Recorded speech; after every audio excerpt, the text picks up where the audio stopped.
Hi hello welcome back to latest learn. അപ്പോൾ കുട്ടികളുടെ പഠനത്തിൽ കാഴ്ച പഠന ഉപകരണങ്ങളുടെ പ്രാധാന്യം എന്താണ് എന്ന ഒരു ചോദ്യം വന്നാൽ അതിനെങ്ങനെ ഉത്തരം പറയാം എന്ന് നമുക്ക് നോക്കാം. പഠനത്തിൽ കാഴ്ച പഠന ഉപകരണങ്ങൾ visual learning AIDS learning AIDS വലിയ പ്രാധാന്യമുള്ളതാണ്, പ്രത്യേകിച്ചും പ്രൈമറി സെക്കൻഡറി വിദ്യാഭ്യാസ കാലഘട്ടങ്ങളിലൊക്കെ തന്നെ. അപ്പോൾ ഇതിലൂടെ പഠനം കൂടുതൽ സജീവവും ആസ്വാദകരവുമാകുന്നുണ്ട്. കാഴ്ച ഉപകരണങ്ങളുടെ പ്രധാനപ്പെട്ട ഗുണങ്ങൾ എന്തൊക്കെയാണെന്ന് പറയാം.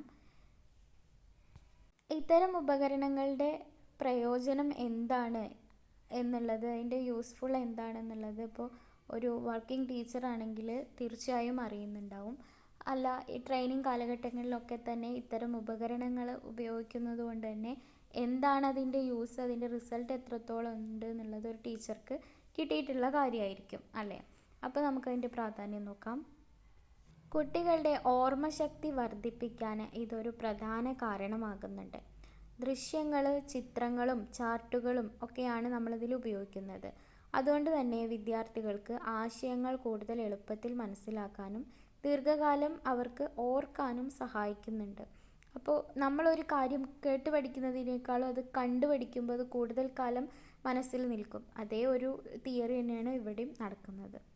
മറ്റൊന്ന്, ശ്രദ്ധ പെട്ടെന്ന് ആകർഷിക്കാൻ കഴിയുന്നു. നിറങ്ങളും ചലനങ്ങളും ഒക്കെ ഉള്ള ഉപകരണങ്ങൾ വിദ്യാർത്ഥികളുടെ ശ്രദ്ധ പിടിച്ചുപറ്റുന്നതിന് സഹായകമാണ്. കൂടുതൽ സമയം അറ്റൻഷനായിട്ട് ക്ലാസ് മുറിയിൽ വലിയ ബുദ്ധിമുട്ടുകളൊന്നുമില്ലാതെ, നോയ്സൊന്നുമില്ലാതെ കുട്ടികളെ പിടിച്ചിരുത്താൻ ഇത് സഹായിക്കും. ബുദ്ധിമുട്ടുള്ള ആശയങ്ങൾ ലളിതമാക്കുന്നുണ്ട്.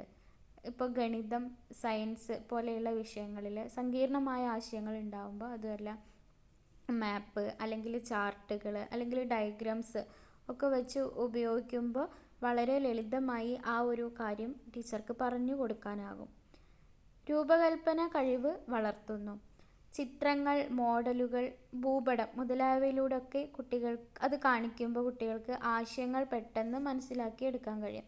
പറയുന്നതിനേക്കാൾ ഇപ്പോൾ ഒരു സോഷ്യൽ പഠിപ്പിക്കുമ്പോൾ ഭൂപടമൊക്കെ കാണിച്ചു കൊടുക്കുമ്പോൾ പെട്ടെന്ന് മനസ്സിലാക്കാൻ കഴിയും. മൾട്ടി സെൻസറി പഠനം സാധ്യമാകുന്നു എന്നുള്ള മറ്റൊരു കാര്യമാണ് ഇനി വിലയിരുത്തേണ്ടത്. അതായത് വിഷ്വൽ എയ്ഡ്സ് ഉപയോഗിക്കുമ്പോൾ ശ്രവണശേഷി കുറവുള്ള കുട്ടികൾക്ക് കാഴ്ച കൊണ്ട് അവർക്ക് കണ്ടുകൊണ്ട് കാര്യങ്ങൾ മനസ്സിലാക്കാൻ എളുപ്പമായിരിക്കും. മെയിനായിട്ട് ഈ വിഷ്വൽ എയ്ഡ്സിൻ്റെ മറ്റൊരു ഉപയോഗം എന്ന് പറയുന്നത് അതാണ്. അപ്പോൾ ഇവിടെ കാഴ്ചയ്ക്കൊപ്പം ശ്രവണശേഷിയും രണ്ടും കൂടി ബന്ധിപ്പിച്ചുള്ള ഒരു പഠനം ഫലപ്രദമാകാൻ ഈ ഒരു കാഴ്ച പഠന ഉപകരണങ്ങൾ സഹായിക്കുന്നുണ്ട്. ആകർഷണമായ പഠന മേഖല ഒരുക്കാൻ കഴിയും.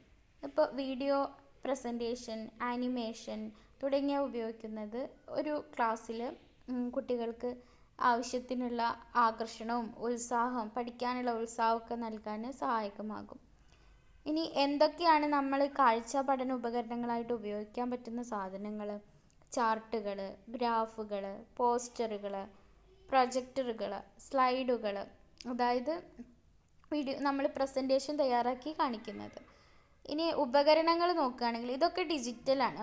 പ്രൊജക്ടർ, സ്ലൈഡറൊക്കെ ഡിജിറ്റലിൽ പെടും. മറ്റേത് നമ്മൾ തയ്യാറാക്കുന്ന സാധനങ്ങളാണ് ചാർട്ടുകൾ, ഗ്രാഫുകൾ, പോസ്റ്ററുകൾ തുടങ്ങിയവ, കൈകൊണ്ട് റെഡിയാക്കുന്നവ, എഴുതി തയ്യാറാക്കുന്നവ. ഇനി ഉപകരണങ്ങൾ നോക്കുകയാണെങ്കിൽ കാഴ്ച മാതൃകകൾ ഉണ്ടായിരിക്കും, ഓരോന്നിൻ്റെ മോഡൽസ്. അത് മറ്റൊന്ന് വീഡിയോകൾ, അതും ഡിജിറ്റലിൽ പെടുന്നതാണ്. അപ്പോൾ ഇതൊക്കെയാണ് കാഴ്ച പഠന ഉപകരണങ്ങളുടെ പഠനത്തിലുള്ള പ്രാധാന്യം എന്ന് പറയുന്നത്. വീഡിയോ നിങ്ങൾക്ക് മനസ്സിലായി എന്ന് വിചാരിക്കുന്നു. അപ്പോൾ സബ്സ്ക്രൈബ് ചെയ്യാതെയാണ് വീഡിയോ കാണുന്നതെങ്കിൽ ഒന്ന് സബ്സ്ക്രൈബ് ചെയ്യുക കേട്ടോ. ഇതുപോലെയുള്ള കൂടുതൽ ചോദ്യങ്ങളും അതിൻ്റെ ഉത്തരങ്ങളും അടുത്തടുത്ത വീഡിയോകൾ പ്രതീക്ഷിക്കാം. എല്ലാവർക്കും നന്നായിട്ട് പ്രിപ്പയർ ചെയ്യാൻ കഴിയട്ടെ എന്ന് ആശംസിക്കുന്നു. അടുത്തൊരു വീഡിയോയിൽ കാണാം.